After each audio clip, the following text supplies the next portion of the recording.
इन दिनों फिल्म निर्माण के क्षेत्र में यह देखने को आ रहा है कि फिल्मों के सीक्वल्स ज़्यादा बन रहे हैं और सीक्वल्स कमाई भी अच्छा कर रहे हैं। बात फिल्म कल्कि की जाए, स्त्री की जाए, या फिर अल्लू अर्जुन अभिनीत पुष्पा की जाए, इस सभी के सीक्वल्स बॉक्स ऑफिस पर काफ़ी धूम मचा रहे हैं।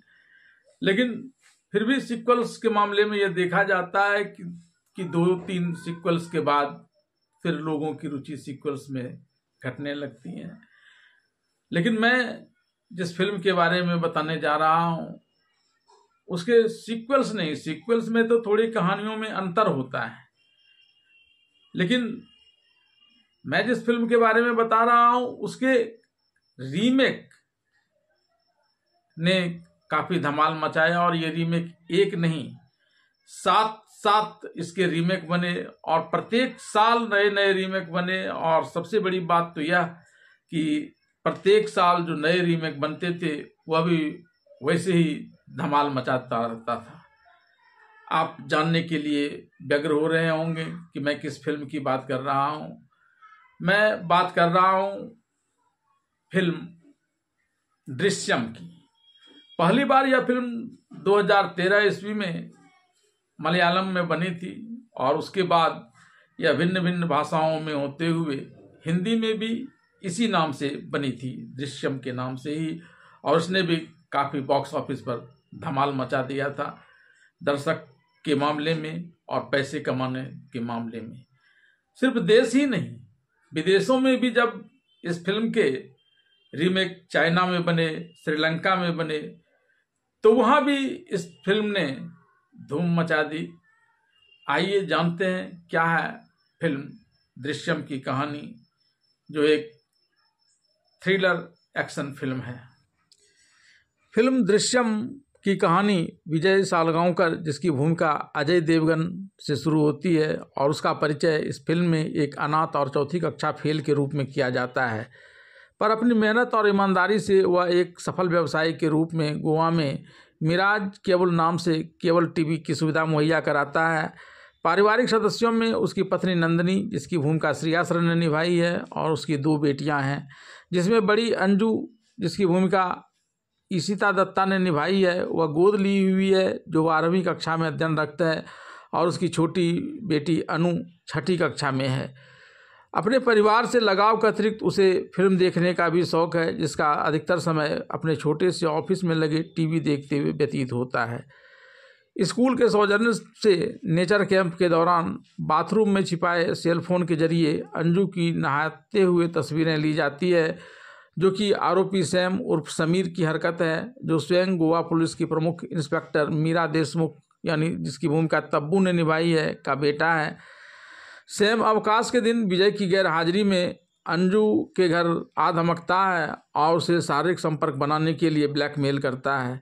इस बीच नंदिनी वहां चली जाती है और बीच बचाव करने लगती है। उस बीच बचाव करते हुए और वह सैम से अपने परिवार को छोड़ने की याचना करती है, लेकिन सैम की नीयत नंदिनी को देखकर बिगड़ जाती है और वह अंजू के बदले नंदिनी के साथ शारीरिक संपर्क बनाने की जिद करने लगता है।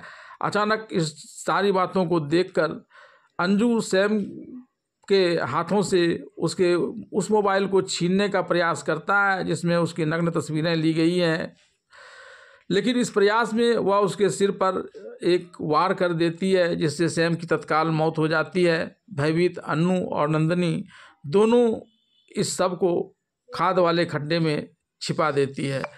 अगली सुबह नंदिनी बीती रात का सारा वाकया विजय को बताती है और तब विजय अपने परिवार को पुलिस से किसी तरह से बचाने की युक्ति लगाता है, जिसमें टूटे फ़ोन के सिम और सैम की कार छिपाना शामिल था। और इसी क्रम में वह विजय की सैम की लाश को भी हटाकर दूसरी जगह दफना देता है, लेकिन इस बात की जानकारी किसी को नहीं होने देता है। हालांकि वह टूटे हुए फ़ोन के सिम और सैम की कार को जब छिपाने का प्रयास करता है, तब सह इंस्पेक्टर लक्ष्मीकांत गोयतोंडे, जिसकी भूमिका कमलेश ने निभाई है, उसे ऐसा करते हुए देख लेता है और वह विजय से बैरभाव रखता है। विजय पंजिम के सफ़र में सैफ के मोबाइल सिम और कार को ठिकाने लगाकर अगले दिन फिर अपने परिवार संग पंजिम में फिल्म देखने और रेस्तरां में खाने घूमने जाता है और इस बीच वह पहले तो बस में इस प्रकार से उसे कंडक्टर को परिचय देता है कि वह पहले ही दिन भी उसके साथ में था। फिर वहाँ पंजिम में भी इसी प्रकार की बातें वह वहाँ कहता है और पुलिस द्वारा सैम की गुमशुदा कार मिलने पर मीरा मामले की जांच शुरू करती है। मीरा प्रारंभिक जांच के पहले विजय और उसके परिवार से घटना के दिन संबंधित सवाल पूछती है। विजय को आभास था कि पुलिस उससे और उसके परिवार से मौका वारदात के मामले की छानबीन करेगी, पर जब वही सवाल प्रत्येक सदस्यों से एकांत में पूछा जाता है तो सभी एक जैसे ही बयान देते हैं और अपनी बात साबित करने के लिए वो रेस्तरां की रसीद, फिल्म का टिकट और बस का टिकट भी दिखाते हैं, जिससे मालूम होता है कि अपराध स्थल में उस दिन अपराधी उपस्थित नहीं थे और अपराध किसी दूसरे ने किया था।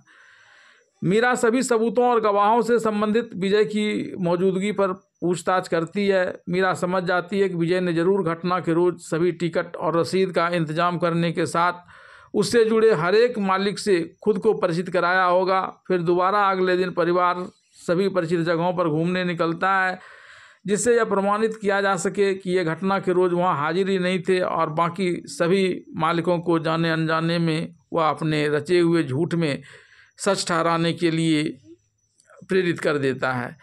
मीरा बलपूर्वक विजय और उसके परिवार को हिरासत में लेती है और गायतुंडे के सहारे निर्ममता से सच्चाई उगलवाने की कोशिश करती है।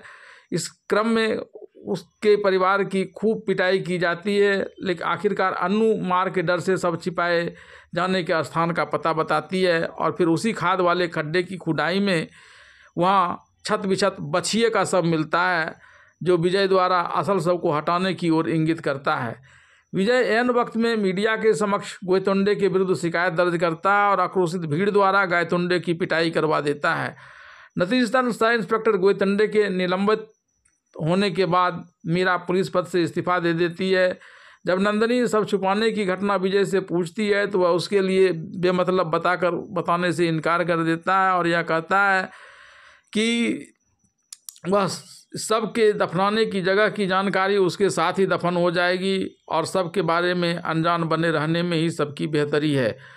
वहीं दूर एकांत में एक बार जब सब चीज़ से हार जाती है मीरा और उसका पति विजय को एकांत में मिलाकर मिलती है और उसके प्रति अपने कठोर और बर्बर व्यवहार के लिए खेद जताते हैं, तब विजय स्वयं अफसोस जताकर अप्रत्यक्ष रूप से उस गैर आमंत्रित मेहमान के अज्ञात हादसे के बारे में बताता है। विजय इन्हीं यादों के बाद नवनिर्मित स्थानीय पुलिस थाने में हाजिरी चढ़ाने पहुंचता है। वहां नया थाना प्रभारी विजय को धमकी भरे लहजे में सब ढूंढ निकालने की चुनौती देता है। ज्यों ही विजय हस्ताक्षर कर मुड़ता है, उसकी पृष्ठभूमि में बीते दिनों की झलक पाता है, जब उसी अर्धनिर्मित थाना प्रभारी के कमरे की जमीन में सैम के शव को गाड़कर विजय वहां से रुखसत होता है।